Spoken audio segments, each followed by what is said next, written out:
kan banyak yang ngobrol SMS tuh nggak masuk ke dalam untuk mantau burung dalam satu blok. Ini kan satu blok 6 burung, 1, 2, 3, 4, 5, 6. Nah, kira-kira bisa dijelaskan nggak kenapa nggak masuk ke sini gitu?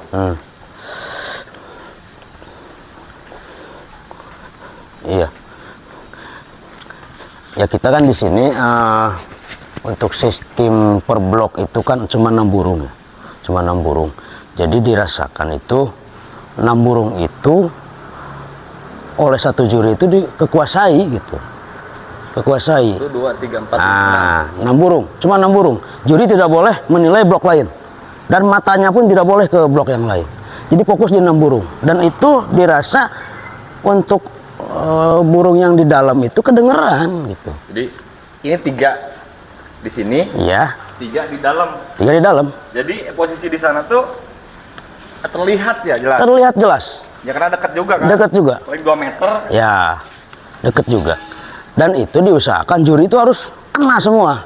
Bukan hanya blok yang di depan ini, yang di sana pun harus dapat. Jadi posisi gerak itu kan juri itu dituntutnya geraknya begini. Boleh begini. Jadi kepantau gitu. Malahan untuk L pun ke sini itu kurang efektif. Tapi ada dikasih jatah 1 kali. Karena kurang efektif. Oh, karena yang sebelah sini agak jauh. Agak jauh, agak kehalang ke 2 burung. Jadi idealnya itu udah blok utama itu adanya di pinggir. Dan itu juri harus selalu digang. Jangan sampai kehalang sama sangkar. Oh, jangan ini ya. Nah, jangan lurus. Harus digang sini. Harus digang. Harus digang. Dan itu diusahakan semua harus kepantau. 6 burung itu harus dikuasai. Nah, kenapa nggak boleh? Ke dalam boleh. Cuma untuk burung-burung yang volumenya tipis, terus sujud biasanya. Dan itu pun harus 1 langkah. Karena dikhawatirkan mengganggu burung yang lain. Biasanya suka ada ketika maju terlalu dalam itu burung yang lagi nembak suka langsung berhenti gitu. Jadi idealnya itu di sini itu kita udah tahu kedengeran gitu suara burung itu kedengeran. Ya, deket juga kan. Nah, adapun cuma 1 langkah. Dan itu ketika 1 langkah itu rawan. Rawannya apa? Ini yang pinggir nih pas banget dekat kepala. Ketika burung ada di tangkringan kedua, jangan sampai gak kepantau. Makanya ketika gerak juri itu masuk, usahakan ada begini juga. Gitu, supaya ini jangan sampai ada yang ketinggalan namanya. Nah, dikhawatirkan ketika masuk juri, ini ada yang dirugikan. Yang di belakangnya. Yang di belakangnya. Meskipun gini, ini ada yang dirugikan. Yang 2 yang. Meskipun udah pantau ini, terus nanti balik lagi. Kondisi di lapangan berbeda. Kenapa? Ketika burung yang kerjanya 1 blok itu bagus, saling tembak, nah itu kan kecepatan juri itu dituntut masa harus putar-putar. Ya ini di sini gitu. Kalau di yang lain kan itu ada sistemnya sendiri gitu. Coba kalau di kita itu efektifnya seperti itu. Jadi kalau di luar semua kepantau ketika burung saling tembak itu juri itu dituntut matanya harus jeli gitu. Harus cepat juga geraknya gitu, pendengarannya. Ya tapi memang sih kalau saya posisi di sini 6 burung di antara gang ya dekat juga bisa terlihat sih sebetulnya. Iya.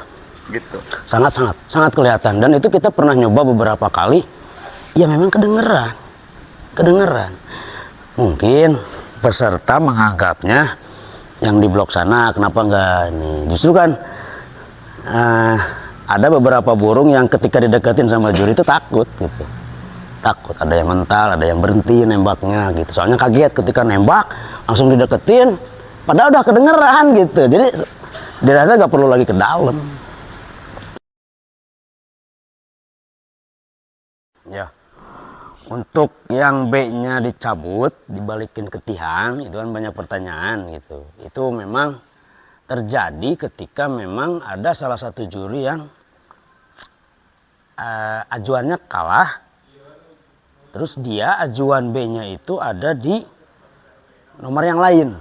Itu contoh yang ini nomor 5, ini semua juri dapat, ada 4 ajuan, berarti ada 4 ajuan. Nah, untuk nomor 1 cuma 3 juri yang mengajukan. Nah, juri yang terakhir ini tidak ada ajuan nomor 1. Mungkin dia ajuannya B-nya itu ada di 07 apa di 08 apa di 09 untuk B-nya. Jadi untuk 01 ini cuma hanya 3 juri yang mengajukan. Nah, yang sisanya memang di bloknya mungkin tidak ketemu, yang ketemunya nomor yang lain, burung yang lain. Nah, ketika di sini ini yang berlaku B-nya dicabut. B-nya dicabut. Gak boleh juri D yang di blok D itu gak boleh ikut ngoncer B-nya ke nomor 1. Karena memang di sini tidak ada ajuannya. Gitu. Jadi gak boleh dipaksakan. Dan itu nanti semua peserta akan melihat di papan ajuan. Nanti bisa dicocokkan. Kenapa? Karena memang ajuannya tidak ada. Dan itu tidak boleh dipaksakan untuk ajuan terbuka. Berarti untuk yang juri D, dia hanya ngoncer 05 aja ya? Hanya ngoncer 05. Karena B-nya di 3 juri lain nggak ada ajuan? Nggak ada. Nah, dia memang mengajukan. Untuk B-nya itu di 7, di 8, 9, 10. Nah, nanti di POM nominasi, nah di POM di sini, nih. Ini kan ada nih. Ini ajuan juri D mungkin ada di 07 B-nya. Nah, kenapa dia nggak boleh ngasih konser B? Karena sesuai dengan aturan yang dicari itu 2 grade teratas. Ajuan 2 yang ini tidak layak untuk konser, tidak boleh. Otomatis tos. Otomatis tos. Dan itu berlaku ini untuk 01 itu salah satu juri karena memang di sana tidak ada, otomatis bendera B-nya harus disimpan. Nah, ini benar-benar memang murni gitu, sesuai real ketika di lapangan. Ya. Jelas. Ya jadi ya. Ya jadi. Ya. Ada lagi aturan yang berlaku kalau ini ya, untuk aturan ini ajuan 4 ada 1, ajuan 3 ada 1, itu berlaku tadi B-nya dicabut. Ada lagi ajuan 4 harus mutlak A-nya. Harus mutlak, wajib mutlak. Ketika apa? Ketika ajuan 3 ini tidak ada. Ketika ajuan 3 tidak ada. Yang ada itu ajuan 4 sama ajuan 2. Yang ini kosong nih. Kosong. Nah, kenapa harus mutlak? Karena ini 2 grade teratas. Dan ini ada yang kelangkahin 1 grade. Nah, di sini adanya di ajuan 2. Nah, ini tidak layak konser A. Untuk juri tidak boleh konser di sini. Meskipun 2 grade teratas. Meskipun 2 grade teratas. Tapi karena ada kehalang ini ajuan 3 tidak ada. Maka aturannya ajuan 4 yang nomor 5 ini harus mutlak A-nya. Kalau untuk B-nya boleh. Boleh di sini, boleh di 8, boleh di 9. Boleh. Yang jelas, ini harus mutlak. A-nya harus mutlak. Karena ini memang menghalangi 1 grade. Gitu.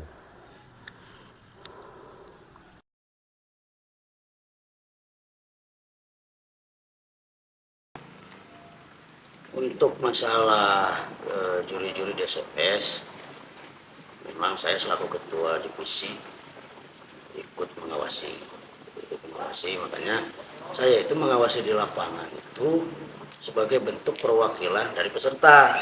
Jadi jadi bukan menilai berarti ya? Bukan menilai, cuma saya lebih ke mengawasi juri. Mengawasi juri.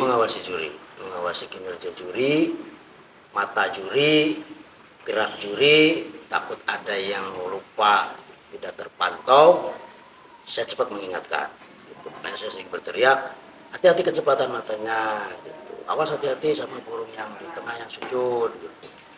Itu mengingatkan juri ketika juri kelihatannya enjoy, menikmati burung yang satu, gitu. Yang lain ketika ada yang nembak agak telat.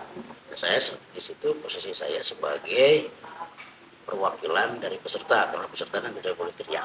Gitu. Jadi saya yang berteriak gitu, di lapangan untuk lebih mengingatkan dan mengawasi juri. Barangkali ya bukan suzon gitu kan. Ada ketika ada burung titipan apa gimana gitu. Terus juri memantau pada burung gak kerja. Itu pasti saya yang tegur. Saya bukan tegur, saya mengingatkan. Oh ya, makanya saya yang berteriak. Ya itu fungsi saya itu seperti itu. Bukan artinya saya berteriak-teriak gak jelas gitu, seolah-olah kelihatan pengen ada kerjaan. Saya lebih ke memantau dan memastikan burung yang dilihat juri itu benar apa enggak gitu. Ketika juri lama menilai burung, saya juga ikut lihat. Ini jurinya matanya kemana? Kalau memang burung nggak kerja masih dipantau, ya pasti saya teriak. Gitu. Nah, itu menjadi salah satu mungkin bentuk pengawasan. Gitu. Karena saya pun selaku peserta nggak enak gitu, merasa dirugikan lah. Ketika burung saya kerja, terus jurinya hanya memantau burung satu burung, kecepatan matanya kurang, ya saya dirugikan. Makanya saya selalu berteriak, oh hati-hati kecepatan matanya. Gitu. Itu mungkin salah satu fungsi pengawasan.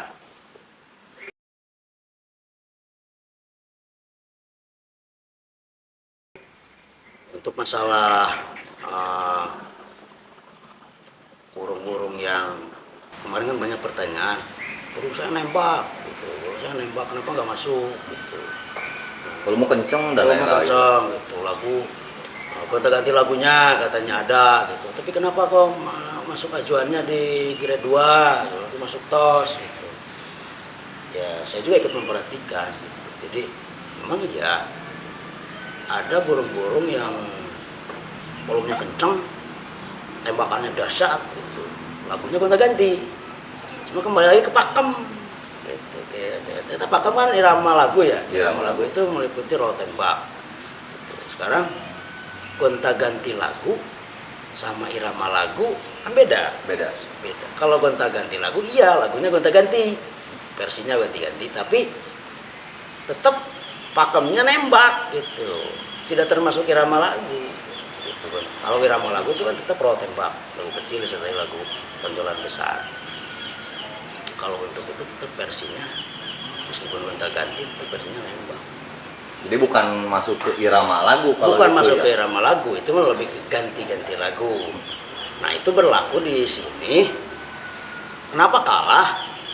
Karena memang di blok lain ada yang irama lagunya bagus. Gitu. Nah itu pasti burung yang nembak itu meskipun gonta-ganti pasti kalah di ajuan. Karena kita beracu ke pakem. Gitu. Burungnya nggak sesuai dengan pakem SMS, enggak juga gitu. Burung itu kalah kalau memang ada pembanding. Ya, berarti intinya pembanding. Ya, pembanding. Ada pembanding yang iramanya bagus. Kalau tidak ada, misalkan hokinya lagi bagus tuh, yang nembak di blok lain tidak ada. Tidak ada pembandingnya. Tidak ada pembandingnya irama lagu. Itu layak di sini ke satu. Cuma selagi ada pembandingnya, ya mohon maaf. Karena kan yang kita cari itu irama lagu. Irama lagu nomor 1 tetap ya. Irama lagu. Jadi hati-hati antara irama lagu dengan gonta-ganti lagu. Beda, jelas. Beda gitu. Beda. Itu mah tembakannya aja yang gonta-ganti gitu. Nah, nembak cililin, tret, lah terus nembak apalagi biasanya tuh? kenari, Iya. suplek, gitu Itu kan. bukan irama lagu Bukan irama sebetulnya. lagu. Kalau irama lagu kan di kita juga ada standarnya gitu. Poin kita tuh yang paling tinggi itu irama lagu itu lagu-lagu burung kecil disertai dengan tonjolan masteran yang besar gitu, kayak kolibri sertai kecililin gitu. Itu untuk poin tertinggi lah untuk irama lagu. Untuk poin yang kedua biasanya suara standarnya kayak mukluk disertai dengan tonjolan. Itu ada roll tembak, tapi itu kan posisinya bukan isian. Yang pertamanya itu lagu standarnya, Lagu standar. mukluknya gitu, mukluk tembak. Ya, itu bisa masuk ke roll tembak, tapi nilainya ada di nilai grade 2 lah. 2. Grade 2. Terus kemarin ada yang bertanya, katanya juri di bawah tembok. Di bawah tembok enggak. Kalau kita pantau terus, ya kita juga mempertegas ke juri, gak boleh itu di bawah tembok. Gitu. Harus gigangnya berarti. Jadi gak mungkin juri SMS itu ada di bawah tembok, karena memang kita instruksikan itu harus selalu gigang di celah-celah itu, jangan sampai terhalang gitu. Jangan terhalang. Jadi gak mungkin ada di bawah. Ya kalau sangkar kan di atas, ya juri bisa di bawah. Tapi kalau untuk sampai tidak terpantau, bukannya kita sempurna gitu, tapi kita meminimalisir lah, meminimalisir hal-hal kecil yang memang merugikan peserta. Ya karena saya juga sebagai peserta merasakan agak enak Ya kita tutupi lah kelemahan-kelemahan itu. Ya meskipun untuk kesempurnaan masih jauh gitu. Tapi setidaknya kita sudah berusaha mencoba meminimalisir hal-hal yang memang sedikit merugikan untuk peserta. Sayang lah gitu, burung-burung hebat sampai tidak terpantau misalnya. Ya itu memang kesalahan fatal untuk juri itu ketika memang burung kerja tidak diajukan. Itu kesalahan fatal. Tapi kalau burung kerja diajukan terus masih kalah, itu mungkin kalah di ajuan karena ini sistemnya per blok ya. Per blok itu kan beda-beda. Ya tadi saya bilang burung hebat juara nasional pun ketika dia di bloknya itu kurang waktu itu gitu, tetap tidak bisa dinilai seluruhnya gitu bahwa burung itu hebat. Nah, ketika ganti posisi sama juri yang lain, terus burung itu hebat lagi kerjanya. Ya mungkin juri itu yang bertanggung jawab untuk menilai. Juri yang tadi Nggak ada nilai. nggak ada nilai, tidak boleh gitu memaksakan menoleh gitu kan burung itu kerja lagi hebat gitu, nggak boleh. Karena ya ini aturan sistem per blok itu seperti ini sekarang gitu. Nah, saya menjabarkannya sih seperti itu.